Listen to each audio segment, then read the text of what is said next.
Seun already said, we are pretty sure you are aware that the theme for this year's International Women's Day is digital innovation and technology for gender equality, which is looking at how innovation and technology can drive gender equality. But then, since we are an African focused company, our own theme here at Mariblock is driving gender equality through blockchain. And I understand that you're like in the sorry, you are in the blockchain industry and you have been here for like since 2016. And I'd like to understand, you have like a lot of beautiful feathers in your cap. You're a you're a songwriter, you're an artist, you're even a rapper. So I'd like to know, how did you go from that to blockchain in 2016? Like, what inspired you? What was the whole idea behind it for you to like go in there, build a whole career, become a founder, of like what two companies, in blockchain? I'd just really like to hear your personal experience and your story. Thank you so much for having me. And so just to go straight to the point, I started music in 2014. That was the year I started doing music. And it wasn't professionally at first. It was just, me trying to find out what I was good at. And I loved to work with words. The rap thing it was natural for me because I was really good with words, poetry. I could, understand deep concepts and or punchlines. I loved those things basically. Then 2016 was the year I got to know about crypto. And how it was basically we were in church and our choir leaders they said, "Oh, Karla, he didn't just say talk to me, talk to a lot of us. We're about to have rehearsals." And he said, "No, talk to us about the blockchain technology." Before then, none of us knew what blockchain was at all. So, out of everybody that he spoke to, I was the only person who took interest in it. And I would go time to time to speak with him, and then he introduced me to Steemit, how you can write, and like kind of like make money. The make money part was good, was a good incentive, but for me it was more of like you can write. So I felt like I can share my art with a lot of people and they can get to know me, even though it's text based. So open a Steemit account, KG, I think it's KG, yeah, that's my Steemit account, it's hyphen KG. And I would post about my activities, my lyrics, majorly my lyrics. And I would write short stories, and all that. And then I saw that I could translate, like when people would upvote me, I would, if some whales who help SBD, if they upvoted me, I could have more SBDs. And I think that was the first time that I ever traded cryptocurrency. I started knowing how to trade SBDs for Naira. And then I grew from there in 2016 into understanding how to buy and sell BTC. The thing that really worked for me was the community. Steemit had this community on Discord. I mean, we've been doing Discord since 2016. Even before this NFT came, everybody was living on Discord. We used to have Discord podcast. We used to have Discord night shows. We used to have various activities on Discord because of Steemit. But a lot of us were writers, so we'd have radio shows. We had air clinic. We have different community things. So it was so pure then. It was everyone was just in the space for we were learning and doing stuff. It was so sweet because you were communicating with other people from different parts of the world and somehow you could relate. So that community spirit was there. And then we grew from there and for some reason Steemit didn't really continue on the chain that they were on. There were some issues and the incentive wasn't really there so much. But a lot of us had known ourselves. I mean, I got to know Babs through Steemit then. I got to know there are a lot of them who right now they are building different stuff in the ecosystem. But it came in from that area. The thing that I really loved was the community spirit. So we carried the community spirit from there into other projects that we started doing. We started volunteering for different blockchain companies. That's where I got to know about Emanate. Emanate is a um, music blockchain platform, and we basically just started. And because I was a music artist, I felt like okay, yeah, I could contribute. And so I started as a volunteer, and I think that was in 2017, 2018. 2019 was the year I started saying, okay, so we've been trading OTC, we've been doing other sort of trades. What about the blockchain technology? That was the year I started getting curious as to how the blockchain technology really works. What is it about? That year, I didn't really focus so much on crypto and blockchain. I focused more on my business development career. But in 2020, I started working with Algorand. I became an ambassador to Algorand because I felt like I wanted to learn what this technology was about. And the best way for me, the best way I learn is to work. Like I like to learn on the job. So I took the ambassador job from Algorand, and I was an ambassador to Nigeria. And I started learning, really studying, really finding out what are the things, what are the issues with blockchain technology, why is it important, and all. And once I found that out in 2020, by 2021, I set up the companies that you have to be crypto smart and quick. So that's a brief story of how I started. All right, great, great, great. Thank you.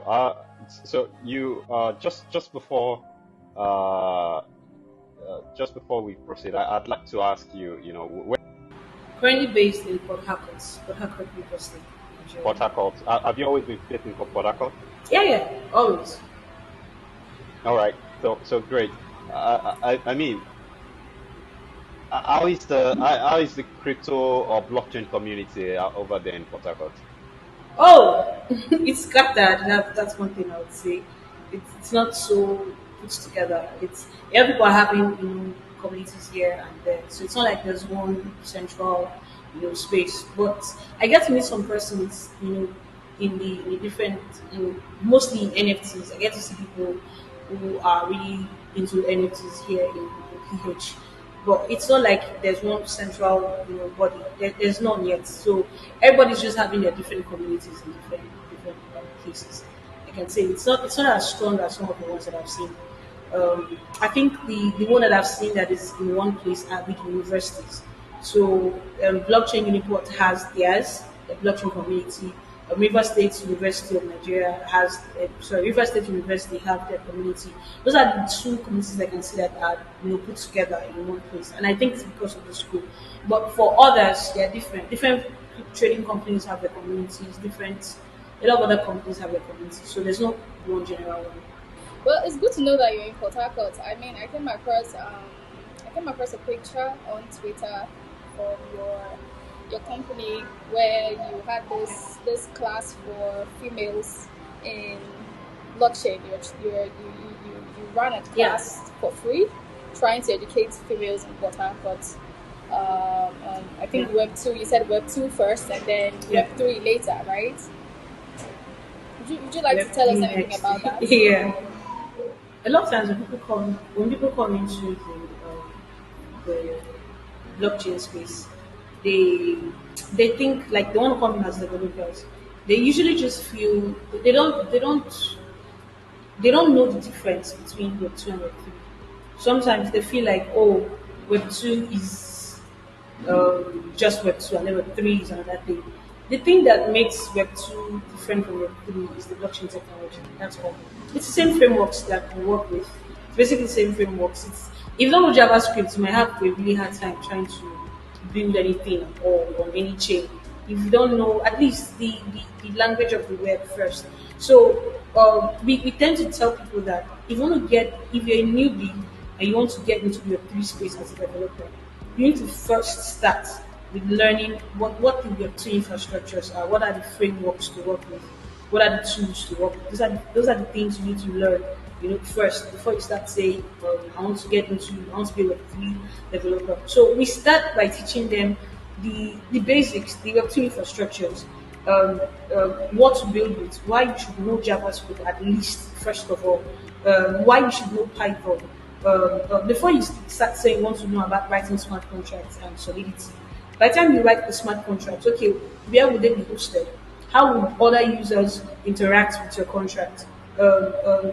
What front end infrastructures will be used to build whatever products that are being built? So we find out that we always have to let them know that a there's a kind of like a roadmap to this. You start with your two infrastructures, and then you get into the space where you start doing the smart contract thing. Because if you just learn about smart contract, what you have is just knowledge. You don't know how to apply it, how to build solutions that people can actually use. So that's it. All right. So if I could just ask, thank you. I remember when you were giving your background, right? You started out as as a musician you since 2014, and Yeah, I still do did music. that in any way? Yeah. All right. Great. But did that lead you into? Is there any way that being creative, a creative in that will lead you to the blockchain space? Yeah, it did. I remember talking about Emanate, how I tried volunteering for Emanate. Emanate is a company that tries to fuse blockchain with music, and it was the music that got me, in it. After Steam It, I liked Steam It because as an artist, I could express myself in writing. I could just post my lyrics and get people to flow. People liked it, get feedback from different people from different parts of the world. With Emanate, it was my music, so I could upload my music here. And yeah, even if we could earn something, I haven't earned anything yet. But the fact that it helped me share my music with other people who were also in the blockchain space was one of the incentive that I got to be on Emanate. So yeah, the music, the fact that I really like music and that I'm an artist, it attracted me to chains that would help promote or help me share my music with people who were in the blockchain space. So music did help my how do you say, my involvement in the blockchain. All right, great. Just to follow up on that a little bit. Uh, so I know Steemit, right? I know it's a platform because I've been in the space for a few years myself. I've never really used it, but I'm curious, did you ever earn anything from Steemit? Yeah, I did. Steamit is that I think that's the only platform that I really earned something from apart from NFTs and stuff. Steamit is the platform that it was like I said it was pure because the community feel was so cool. We all care about ourselves, even though we are not seeing ourselves, we all care about ourselves. I mean I saw Babs like 2 years later after Steamit and we're talking while we were in States. There's some other persons that I saw like 3 years later, 4 years. There's some that I've not seen to today that we still talk, we still trade, we still do stuff. So it was really cool, and I like the fact that I could share my stories with other people. A lot of the things that I wrote about the real life events, things that meant real to me, and people could relate with them. So being able to do that and earning from it was a great plus. Still, it was the platform that I really enjoyed earning from and contributing. All right, okay, great. Just to just to be clear, it's not like you worked for Steemit, you just No, no, no, contributed, I didn't. you created a Steemit profile. So do you want to share with us like how much you kind of earned at your peak or on the average how much you earned? The average, I don't think it was up to $300. I think my best bet was Okay, you two don't hundred think and it was up to fifty. Yeah, it was up to $300. I two think the hundred? best bet would be 250. $250. Okay, was that like monthly or per piece that like on a single piece? No, no, it wasn't a single phase. It was like cumulatively. If you Cumulatively, break okay. down the pieces, yeah, if you break down the pieces, I would say probably I earned like maybe 10 cents per post, maybe like 10, yeah, maybe 1 to 10 cents per post. The highest that I ever made on any one post, I remember was 17 SBD, and by the time I was in the withdrawal, it was only 10 SBD that came out because me to take their fee, some other fees that they had. And then when I withdrew from that post it was 10 years BD. I think that's the most that I ever remember. I'll have to get back to my study because I have to check, but that was the most. Two whales voted one of my posts, and they really liked it. And basically that was it. So cumulatively, all my experience with Steamit, then I was in school, so sometimes we want to eat. Just find out what you have in your SBD account, and then you withdraw. 2K will come out. At least that will last for like 2 or 3 days worth of food. So it was like that. That was the kind of experience that we have. I was in school there. It really helped. It really helped a lot. So that's just basically it. It was a cool experience. Okay, all right. That's actually it's nice to learn that. So now you then signed up to another platform called Emma Native. I got that correctly? Is that it word? Yeah, I think yeah, Emanate was Is it 2018. Yeah, Emanate is okay? still It's like 2018. yep. Is it a blockchain based Yeah, it is. platform as well? So it's Yeah, for. it is. Can you spell Emma Native for me? Okay, EMANATE dot IO. EMA. NATE dot IO. Okay. And Dot IO. IO. Okay. Uh, oh, I think their website is now dot live. Oh, really? Oh, okay, okay, okay. Yes, that's true. Y- Should dot live. Yeah. All right. Okay. Great. So yeah, I think this is. I love this. From one perspective, I think it is great because, and I'll let Oge just pick up from here. But just before then, right? Because we're talking about women empowerment, gender equality, right? Okay. And we spoke to Professor Monica Singer from South Africa yesterday, and she made a very good point around how before now women have had to like ask for permission before they could do things, right? And for the first time, blockchain is taking us to that place where you don't need anyone's permission, right? You can just get started with something. Has that been your experience? Just thinking that, well, I don't need my permission, I don't need anyone's permission to get into music. I can just sign up on Emanate, right? Which I'm sure doesn't discriminate on gender. I don't know if you get what I'm trying to say there. Have you seen I get what you're saying. blockchain as a tool that empowers you from a gender perspective, uh, for your should I say art? Okay. The yeah, I have, and that's the major reason I started Click.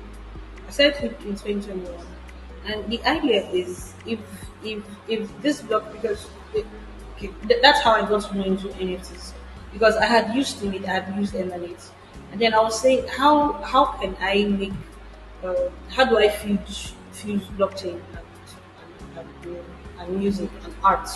And it was when I began to understand what NFTs are. And this was 2020 basically. The 2020 was the year where I really did a lot of research on blockchain and included research on NFTs. I applied to a lot of NFT art platforms that period. The known origins, variables, a lot of them that period as to become as an artist. The only person who I knew, the only Nigerian who I knew was into NFTs was I'm trying to remember his name. I don't know, I'm always trying to remember his name when he uses one of this Microsoft tool to make his art. I'm trying to remember. I remember his name. So he was the only person that I found that who was doing NFTs as a Nigerian. This was in 2020, and then I did my research and found out that NFTs can be more. As at that time, we only had NFTs on the Ethereum chain, like that were popular on the Ethereum chain, and you could just mint various stuff on OpenSea. But I felt like it could help artists. For example, say somebody is just coming up as an artist, he can use his NFTs to raise funds, and his fans who own those NFTs can earn money from those NFTs. As far his music will now become the utility for the NFT. It's just basically to create a system for how this utility would be cycled and not just have the utility on chain, but also have it off chain. Because if you're going to deal with people, virtual is not going to last so long. That's the experience that you're going to get. Having the virtual experience wouldn't last so long. There has to be a connection between the virtual experience and the physical world. And that was what I was thinking about with NFTs, with art, and being able to fuse the blockchain technology with art, such that people who are writers can actually contribute and make and have some value on chain. People who are music artists, people who are filmmakers, photographers, there are things that you can do with the blockchain technology and your art. And the solution that I came up with was NFTs in a different way. NFTs that have utility, both on-chain utility and off-chain utility.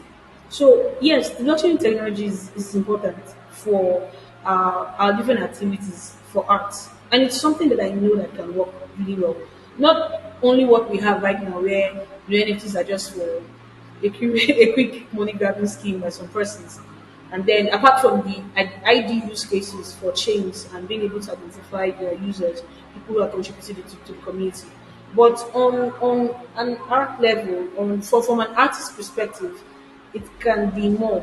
I can make it such that I want to have a concert and say I've been using NFTs for a while. People who own the NFTs, they have free access to my concerts. I can make it such that instead of receiving, paying cash, instead of people paying cash for my concerts, they can basically buy the NFTs, and then such that the value retains for them even after the concert is done. 3 years later, you win a Grammy, award, and your popularity has increased. Your worth, let me say worth, your value as an artist has increased, and it can be translated to the NFTs that you own, that your fans own. So, such like, as an artist, you can have your own economy. Independent artists can create their own economy with their art. Without the middleman, without having to have um, platforms that help you stream and then get paid for it and all that. I'm not saying it will. It will. It will. I'm not saying it will. It will completely um, replace them, because people are still going to be non-mainstream. But I'm saying that it will give a lot of other artists, independent artists, a lot of liberty to control their economy, to control how much they earn, how they earn, without having to do a lot of cajoling and different kind of works that artists have to do to get their music heard. So this is it. I think, yeah, it can work.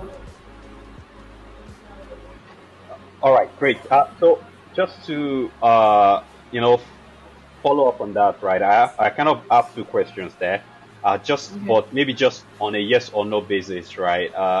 Before you said you've been into music since 2014. I'm just curious to know if at any point just before you got into blockchain, you felt discriminated against because of your gender. Um. Hmm. Yeah. Yeah. On more than one Oh, occasion. all right, great. But would you say, but you would then say that blockchain has been very helpful. You've not witnessed that same level of discrimination in the blockchain space. No, I have. I have actually. Oh, okay. Yeah. I remember when I first started. Um, the difference is I don't let it get to me. Like, I'm the kind of person that I want what I want, and as far as I'm concerned, I will get it. So whatever attitude you want to give to me, however it is you want to give it to me, I really don't care. I'm gonna get it.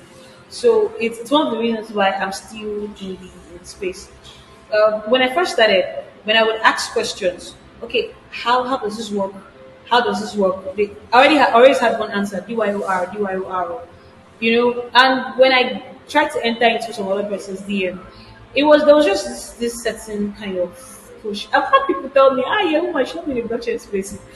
Funny enough, from another woman, she had said, yeah, lady, I don't think women should be in the blockchain space.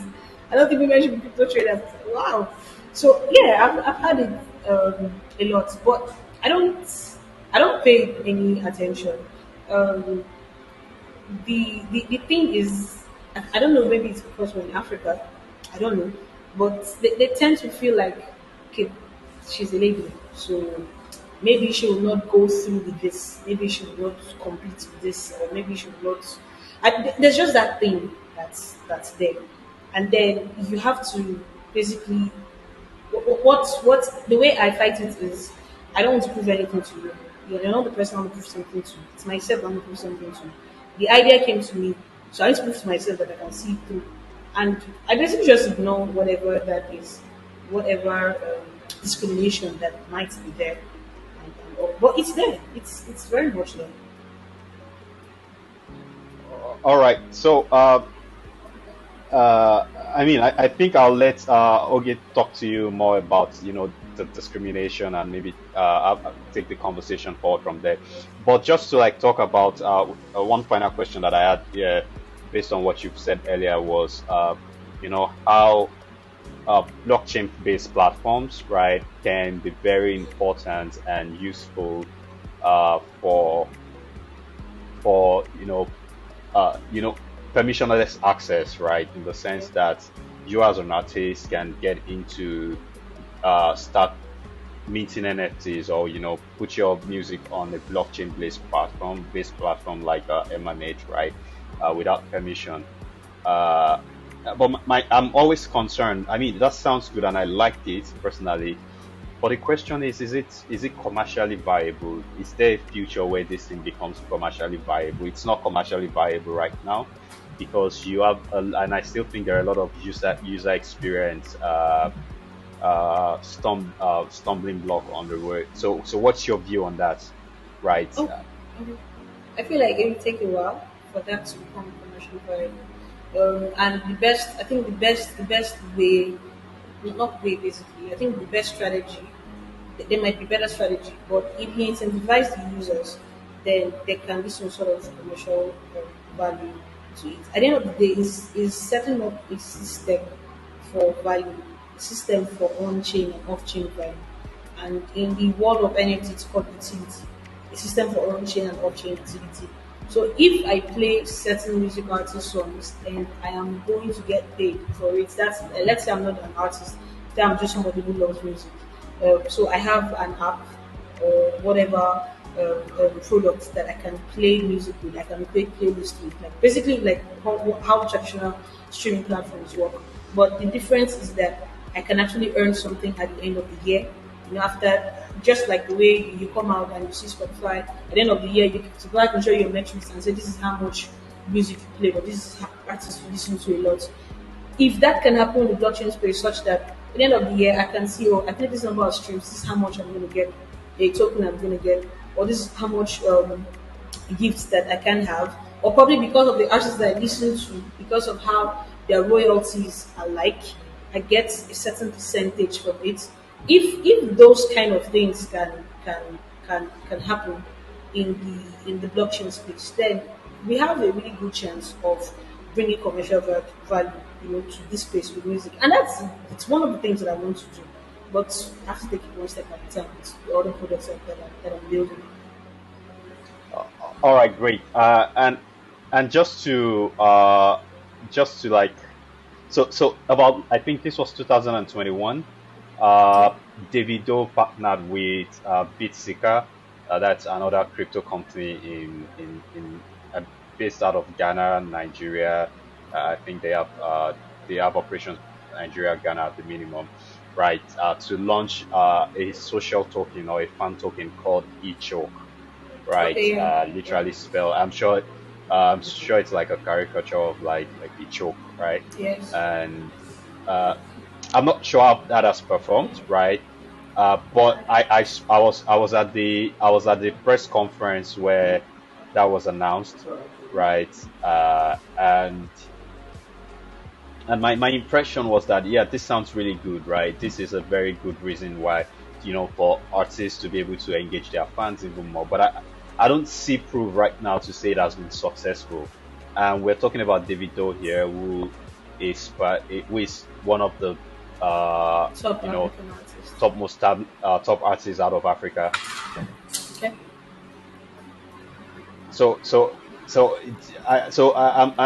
would you say it's an idea that came before its time, or it's just not, or maybe we are just not ready for it yet? Okay. No, I don't think it had anything to do with time because um, I think it had everything to do with execution and the goal. A lot of things, everything rises and falls on leadership, the team. So, what was the why were we creating the token, and what was going to be the utility? Would it just be for fans? It would have been nice if the token came with an app where you tell the those songs and all his you see all these videos you see, and then the more you play, the more you get to mine. The token is there already, yeah, but users would say there was an app called you said it was an Ichoke app, and the app you get to download it and he can release his songs there, on that platform.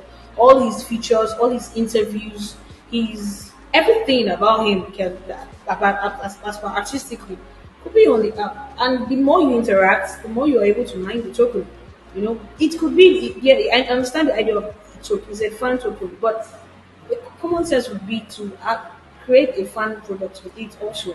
A place where the content is already there. He's the content, So as much as you can have this content on YouTube and other platforms, yeah, you can have it on your own platform. And as people get to use it, the fan token is like a reward. That's one way. It's not as if it's going to reduce the amount of time people will spend on other platforms. That, let's say your YouTube platform, say you release a song or release a video, people are still going to watch on YouTube because it's the mainstream thing. It's what everybody's used to. You get, but it will be an added value, for the user and an incentive to come use the platform, and let it be that it's only through that platform that you can mine the token, token. And then later on, as you have concerts, it's all about utility. If you have concerts, you have merchandise that can be released because people have been able to use the platforms. They can still use those tokens to buy let's say some of the tickets to some of your merchandise, and all. That's something that can happen. So it increases your fan activity, your fan loyalty. It's not like every time they would have to use the each token to buy whatever it is that they need to buy, but at least you're giving them utility. You're kind of increasing their attention to you. They're kind of like creating a community around your music and stuff. So just releasing a token, it's not so much of a anybody can release a token, but how many people can bring utility, to it? Could even set up a mentorship program and let it be that other artists who want to get to know how to become artists, what they'll need to do is they need to pay with each token. And then it means they will need to go buy, the token from wherever it is listed. You are giving utility to the token. If they don't have enough time to mine the token through the app, then, because another part of it will be listed, they can go buy where it's listed. And value is that there's a cycle. We are not creating an economy, around your art. I think that would have been a good strategy rather than just releasing a token without product.